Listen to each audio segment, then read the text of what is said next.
পিঠা খাওয়ার মজাই আলাদা। আপনার গরম গরম পিঠা খাওয়ার মজাই আলাদা, আপনারা সবাই জানেন। এখানে আমি অল্প কিছু গোলা করে নিয়েছি। আজকে আমি চিতই পিঠা বানিয়ে দেখাবো। দেখেন, এখানে আমি 5 পিঠার একটা লোহার তাওয়া বসিয়ে দিয়েছি। এখন আমি পিঠেগুলো দিয়ে দিব। আমি আগে কিছু তেল ব্রাশ করে নিয়েছিলাম, আপনারাও নেবেন এইভাবে।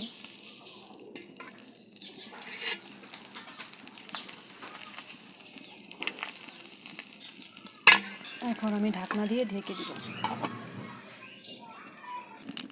2 মিনিট পর আমি তাওয়াটা উঠিয়ে নিলাম। দেখুন আমার পিঠাটা কত সুন্দর হয়েছে। এখন আমি পিঠাগুলি উঠিয়ে নিব।